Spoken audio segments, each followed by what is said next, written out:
La subida del salario mínimo interprofesional ha causado un gran terremoto en el gobierno de coalición, pero más allá del enfrentamiento político, nosotros queríamos saber cómo va a afectar realmente a los que perciben esta cantidad, que recordamos ha ascendido a 16.576 euros brutos anuales. Para eso hablamos con Carmen González Alcusón, gestora administrativa. Buenos días, señora González.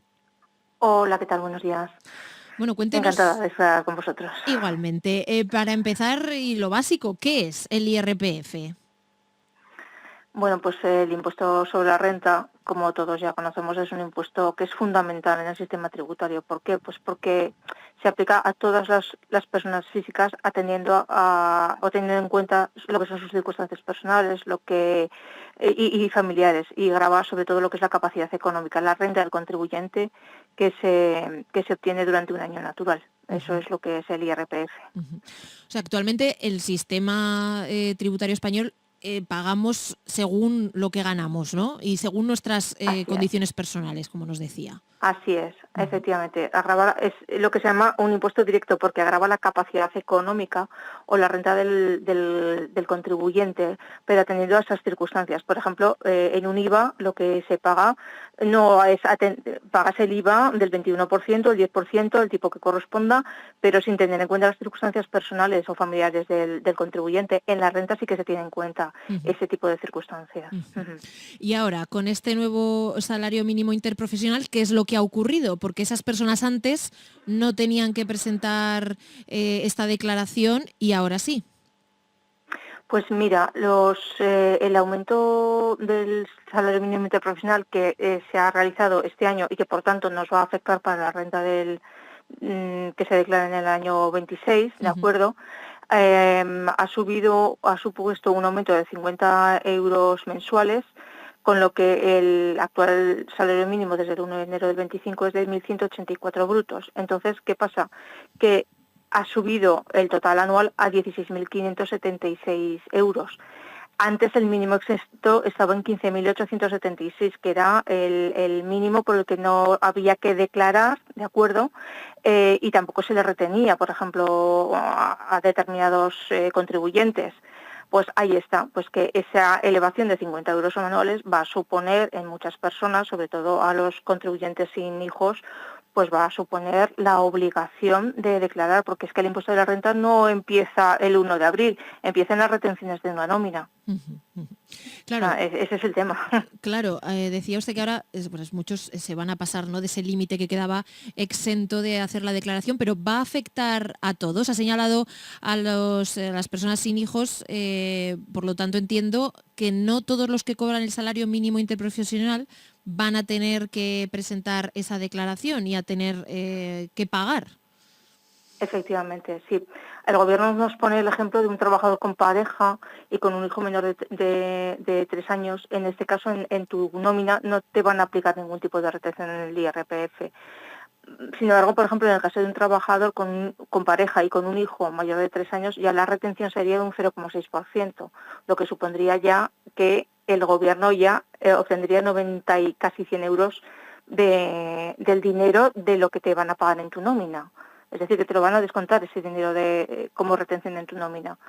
Y, por supuesto, en el caso de los contribuyentes solteros sin hijos, pues es que han pasado o van a pasar de no declarar y de no tener ningún tipo de retención en su nómina a soportar una retención del 1,81%, es decir, 300 euros de los 700 euros anuales que ha supuesto este aumento del salario mínimo interprofesional.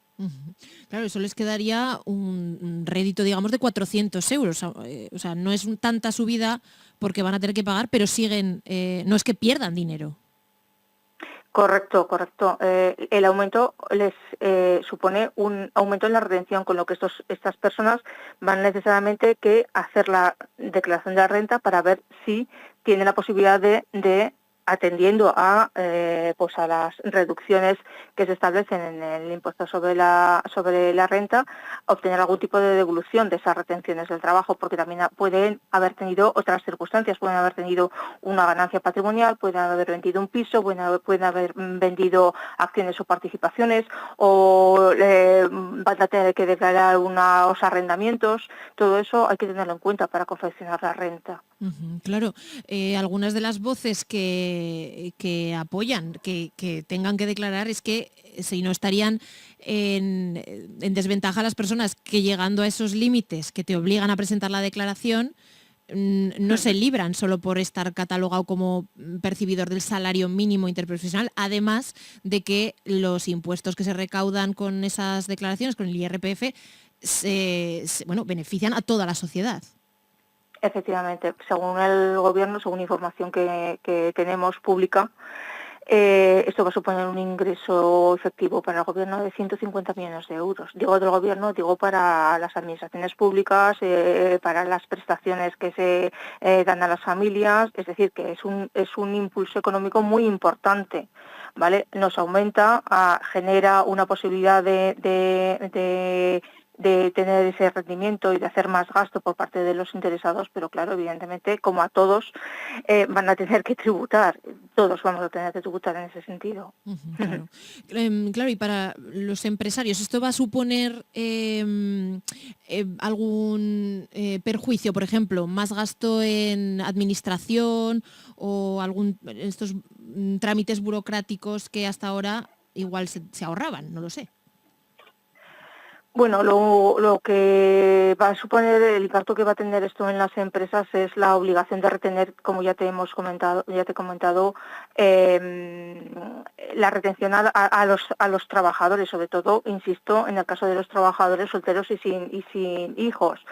Luego van a tener que hacer una buena de diferencias salariales, porque claro, el salario mínimo interprofesional se retrotrae desde el 13 de febrero, que entró en vigor el Real Decreto, hasta el 1 de enero. Entonces tienen que valorar pues si los trabajadores cumplen o no con los nuevos valores del salario mínimo interprofesional, si tienen o no retenciones. Entonces esto va a tener un impacto también en los contratos y en los convenios colectivos. Eso también deberá revisarse. La verdad es que pues eso es un revulsivo que, por un lado, claro, es mucho más farragoso esa adaptación, tanto en cuanto a personas que tienen la obligación a la de presentar la de renta, como las consecuencias laborales que para las empresas y para los autónomos va a tener.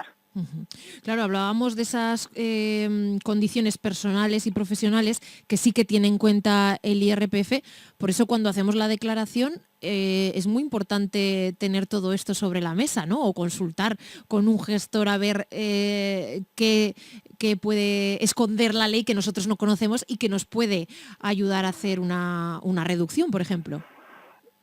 Correcto, sí.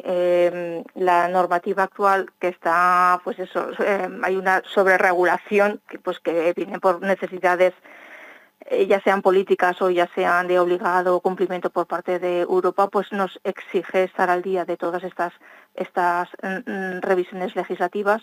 Y afortunadamente pues tenemos un plantel en el Colegio de Gestores de compañeros y compañeras gestoras que están al día y que intentamos dar la mejor solución posible más allá del éxito, ¿de acuerdo? Lo mejor para todos los contribuyentes, para favorecer y para ayudar a entender esta normativa cada vez más compleja. Claro, me gustaría volver a repetir, que ya lo hemos dicho en la entrevista, pero que no todos los que cobran el salario mínimo interprofesional van a tener que presentar la declaración, ¿no? Que hay que atender siempre a esas posibles reducciones, a esa situación personal y profesional. Efectivamente. La renta por ejemplo, para la renta del 24 sí que están obligados a declarar la renta a las personas con rendimientos de trabajo superiores a 22.000 euros cuando provengan de un único pagador. Y las personas con rendimientos de trabajo superiores a 15.876 euros anuales, que coincide con el límite de retenciones a la que están obligados las personas que perciban esos rendimientos. Insisto, la modificación del salario mínimo se aplicará para la declaración que hagamos en la renta del año 26. Entonces, ¿qué pasa? Si tenemos un contribuyente con hijos y su rendimiento no supera los 16.000 euros, no van a tener ningún tipo de retenciones. Pero si eres un soltero sin hijos, sí que van a retenerte y, por supuesto, sí que vas a tener que hacer la declaración, pues por lo menos para ver si podemos solicitar devolución de parte de esas retenciones. Uh-huh.